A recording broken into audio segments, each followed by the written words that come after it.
So guys, nandito tayo ngayon sa FitHub Fitness Center dito sa BF Resort, Las Piñas City. At ngayon kakausapin natin si Coach Ram. Yo, what's up? Ako nga pala si Cazador. Sama ko ngayon si Coach Ram. Hi. Ngayon, pag-uusapan namin yung paano ba nagsimula ang buhay ni Coach Ram. So ngayon, Coach Ram, may tanong ako sa'yo. 5 tanong lang naman yun. Unang tanong, Coach. Paano ba ang buhay boksingero? Bilang isang buhay boksingero, mahirap na masarap.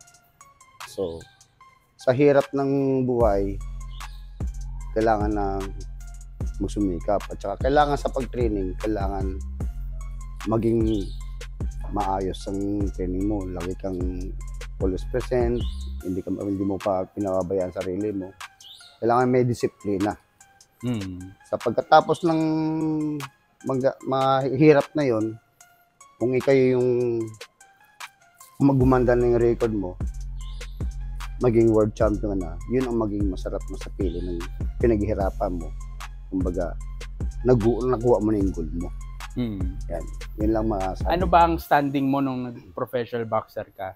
Naging professional boxer ako. Standing 8 wins, no losses, 4 knockout. Nice. So, hindi na napagpatuloy yun. Okay na yun, blah blah blah na. Kumbaga. Bakit boxing ang napili mo? Boxing ang napili ko kasi mula nung bata pa ako, yun ang pangarap ko nung bata pa ako. Maliit pa lang ako. So, ang nangyayari, nasa probinsya, Bisaya ako, Cebuana ako. So, pista-pista, laging may paboxing sa amin. Kaya yung time na yon, ang dami nag-ano sa akin na gustong pumunta ng Maynila na sila yung kukuha ng pamamasaya nila ako para makarating ng Maynila. So, nag-aaral ako, 1989, dito na ako sa Maynila.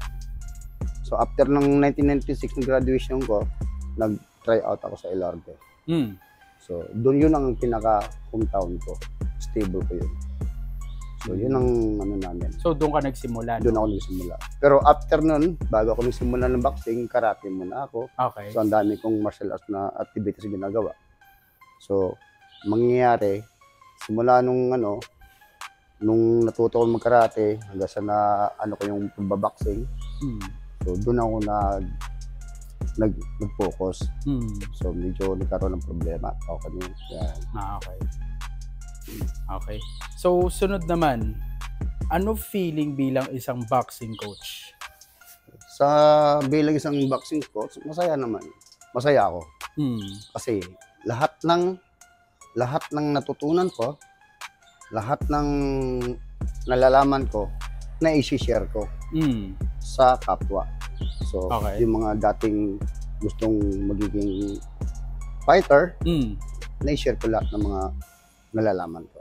Nice. Okay, ano ang mapapayo mo sa mga gustong maging isang professional boxer?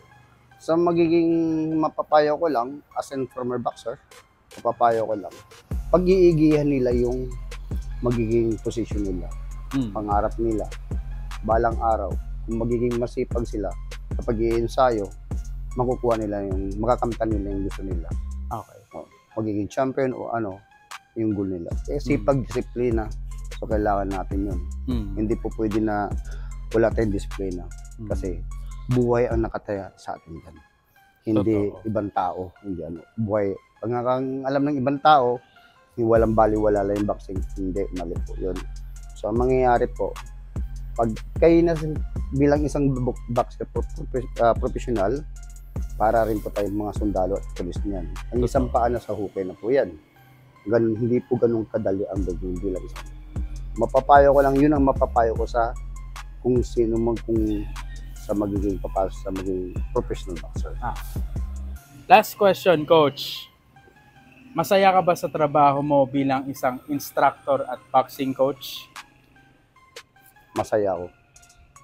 Kasi nakuha ko na rin yung goal ko na makatulong sa kapwa, makapagbigay ng kaalaman. At nagiging trabaho ko na rin. Salamat din na sa nangyari sa Lord, mga ganon. At least, kumbaga, nakuha ko na rin yung goal naging hanap buhay ko na rin sa buhay ko. Kasi pamilyado na rin tayo. No? Good. So ayun, bilang isang paano ba maging boxer, kasi syempre coach, 'di ba? Ang iba sabihin delikadong sports 'yan. Ako para sa akin yung sports karamihan naman delikado eh. Kahit basketball may injury, swimming may injury, 'di ba? So lahat naman delikado. Medyo grabe lang yung ginagawa ng boxing. Pero hindi siya magiging delikado kung may ensayo ka. Tama ba, coach? Tama. 'Di ba? So, ayun. Guys, PM nyo lang si Coach Ram kung gusto niyo magpa-home service sa kanya. Andito lang siya. So, PM nyo lang siya sa Facebook. Ayan. Siyempre, bago tayo mag-workout, kailangan ng stretching. At ito ang pinaka-importante sa lahat, jumping rope. Diyan nag-work ang footworks, cardio, all in all. Kita nyo naman Mike Tyson move na ako. Yung drills natin ngayon, ito yung gagawin natin, yung una natin. Tire step up alternate. So, ang benefits nito, kung paano magiging maganda ang hangin natin. okay. Tsaka yung footwork ng paa natin.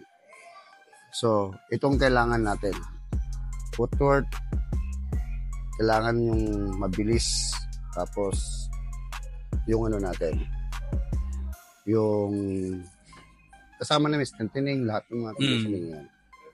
Sunod. Tapos, sunod, itong high knees. Para kung paano na yung mga endurance natin. Para mas lumakas ulit. Okay. Walang pinagkaiba yun dyan. So, footwork pa rin sa legs natin. Okay? Itong ladder, speed. No? Footwork pa rin to. Footworks. Speed. Bilis ang paa natin. Tapos, kondisyon sa tuhod. Okay. Okay. Good. Okay. Start tayo. Start tayo. Right. Game. Ready.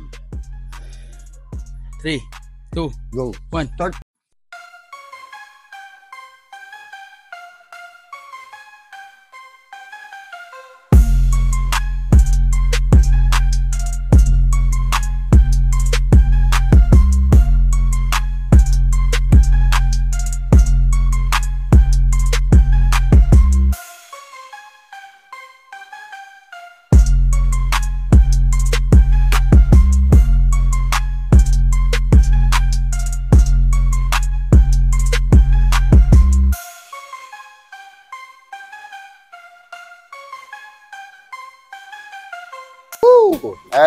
Grabe. Ang simple lang Sakto. tignan pero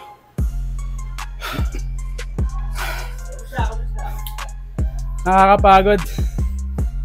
Kailangan Unexpected. yan ang importante niya. Kailangan lumakas yung system natin. Para mas hindi tayo masyado mahirapan sa hangin. Pinakain natin. Ganun pala yun, no? Eh, Sunod. Heads. High knees. High knees.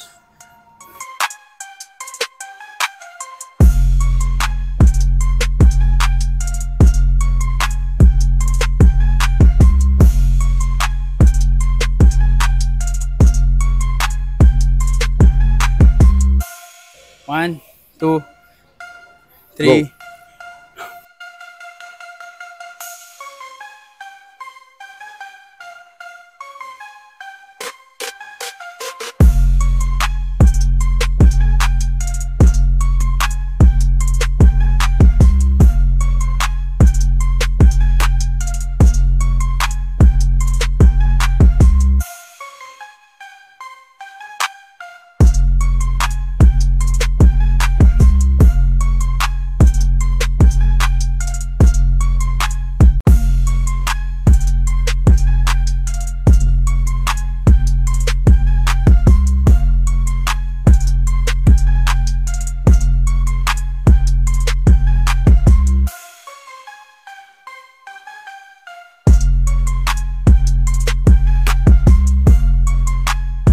Ah!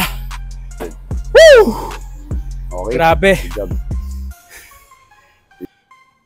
So yun guys, kung gusto nyo mag-try dito sa Fit Hub Fitness Center, Inquire lang kayo, punta lang kayo dito sa May Las Piñas. Meron din available kay Coach Ram for home service ng boxing. So PM nyo lang siya sa Facebook at Ramil Cabalhin. Siya yung coach ko nung lumaban ako. Napakagaling, napakabayat, napakabuti. So sobrang professional. So ayun, subscribe kayo sa channel ko. Ito na yan, let's go.